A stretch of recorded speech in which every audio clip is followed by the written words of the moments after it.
à tous, je suis Clément de Zenedia. Je souhaiterais aujourd'hui vous présenter l'outil Git. Là, on parle donc de faire la Web Cup. Quels seront les intérêts d'utiliser Git durant la Web Cup? J'aimerais qu'on parle de ça maintenant. Git, ça va donc du coup vous permettre de pouvoir gérer un historique des modifications que vous apportez à votre code source pour un projet donné. Donc pour la Web Cup, par exemple, ça fait tout son sens parce que sur 24 heures, vous imaginez bien que l'évolution de votre code va partir de ça pour arriver à ça. Donc voilà, vous avez besoin à ce moment-là d'être flexible, de pouvoir supprimer des choses, modifier des choses, en rajouter.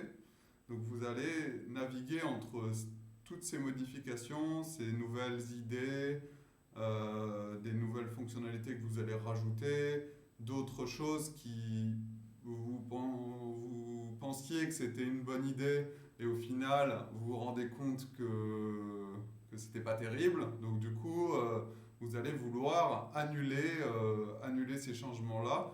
Donc en principe, ça passe par supprimer le code.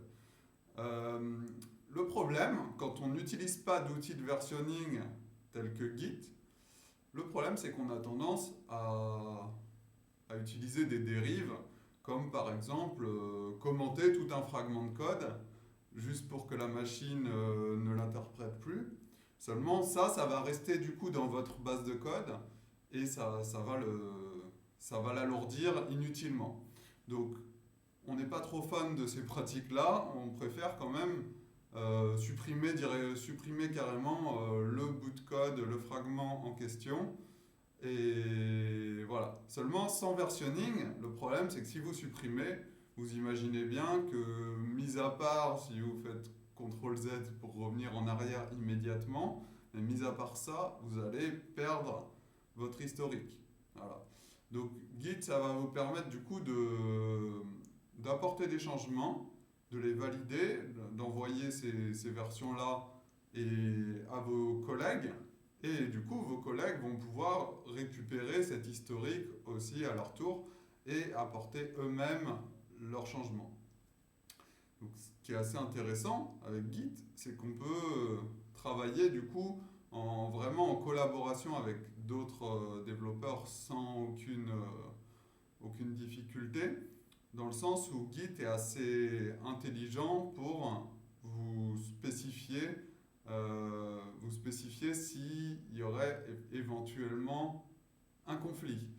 Donc, à partir de là, vous avez toutes les clés en main pour vraiment réaliser un projet digne de ce nom et surtout éviter de laisser des commentaires bizarroïdes dans la base de code, oublier de supprimer un fichier qui n'a plus aucun intérêt.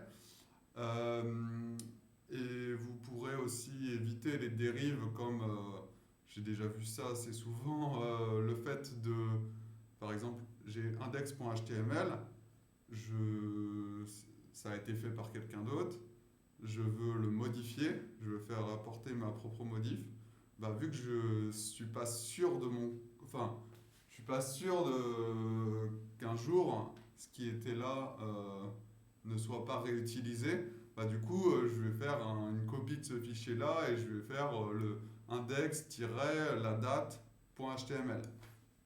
Malheureusement, ça c'est pas terrible. Et avec Git, l'avantage c'est qu'on peut directement supprimer le fichier. C'est pas parce qu'on supprime un fichier qu'il est réellement disparu à vie. On pourra très bien venir le récupérer si on souhaite grâce à l'outil Git. Voilà. Donc maintenant GitHub, qu'est-ce que c'est? On vous a parlé de GitHub. GitHub, c'est une plateforme tout simplement. C'est comme un hébergeur. Vous avez différents hébergeurs pour vos sites internet. D'ailleurs, vous allez héberger votre site internet sur les serveurs de la Web Cup. Mais GitHub, lui, il se place comme un hébergeur de code source seulement. Ça va juste enregistrer votre code source et à partir de là, plein d'outils pour pouvoir le consulter, éventuellement faire des modifications, donc faire des commits depuis l'interface.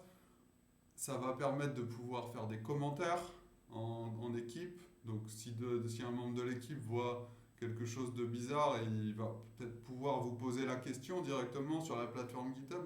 C'est un petit peu comme un réseau social pour les développeurs. Voilà. Donc vous, l'avantage, c'est que vous allez avoir votre projet en local sur votre machine, vous allez travailler, vous allez pouvoir envoyer sur cette plateforme et ensuite collaborer.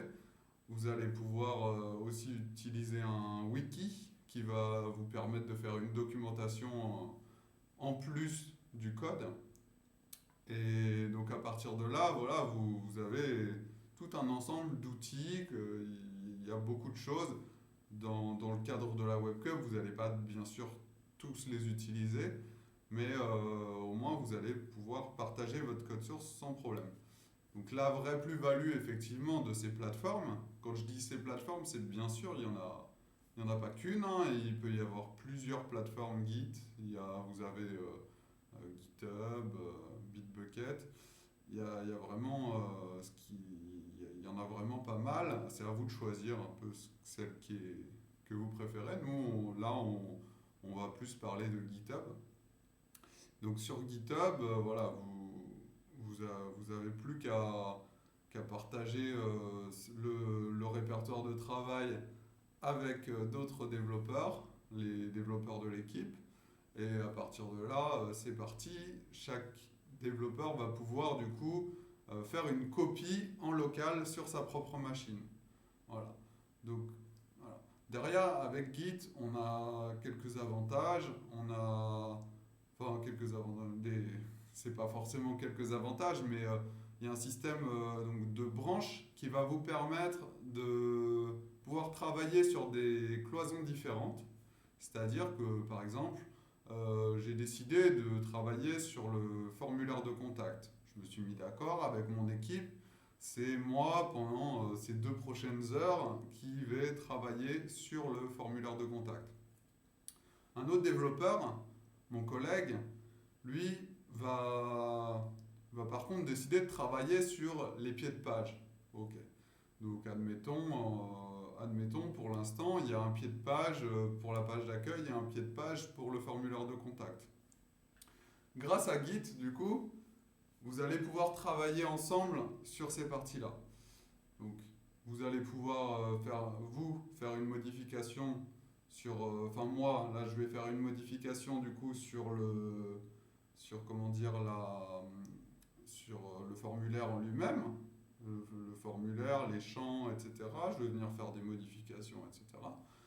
Et une fois que j'ai fait ces modifications, je les commit, je les envoie.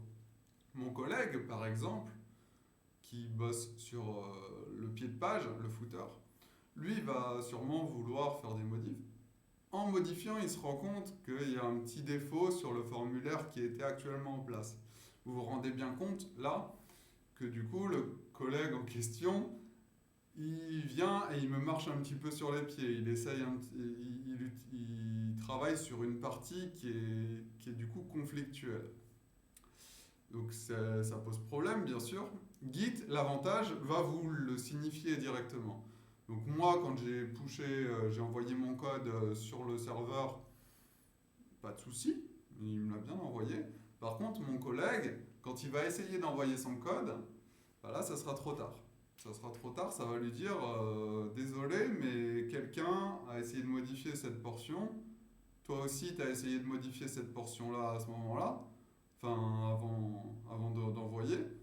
Donc, vous avez un conflit. Il va falloir faire un commit de merge qui est donc gérer en fait le cas, donc c'est-à-dire réarranger le code pour que ça plaise aux 2 parties. Donc c'est là, à ce moment-là, où vous allez prendre votre téléphone, par exemple, appeler votre collègue, et à partir de là, vous allez pouvoir donc du coup lui donner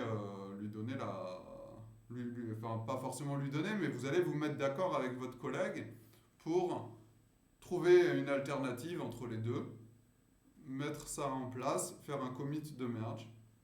envoyer ça sur le serveur, et là, tout le monde sera d'accord, on va dire. Voilà. Donc, il n'y a pas de souci pour travailler comme ça. Bah, c'est beaucoup mieux que de travailler avec juste des fichiers qu'on aurait tendance à, je sais pas, qu'on s'enverrait par zip, on ferait un gros zip de tout le site, on l'envoie à notre collègue, le collègue il fait des modifications sur tous les fichiers, vous imaginez la rigueur, il faut noter chacun des changements à la main, c'est vraiment compliqué. Et là, voilà, c'est beaucoup moins fastidieux au final. Donc, bien sûr, apprendre à utiliser l'outil Git, ça ne se fait pas du jour au lendemain. Il y a quand même besoin d'avoir une certaine compréhension. Il y a des choses à respecter, des outils à installer. Ça ne se fait pas du jour au lendemain. Donc, c'est pour ça qu'on vous incite à utiliser la documentation pour vraiment bien vous former en amont de la WebCup. Parce que c'est pas au jour J où vous allez apprendre réellement à utiliser un tel outil. Parce qu'on a quand même des lignes de commande à gérer. Bien sûr, on peut utiliser aussi Git en interface graphique si vous voulez. Voilà. Donc moi je propose que dans la prochaine vidéo, on parle de l'installation et de la mise en pratique de cet outil Git euh, et qu'on voit du coup comment ça va s'appliquer dans le monde réel.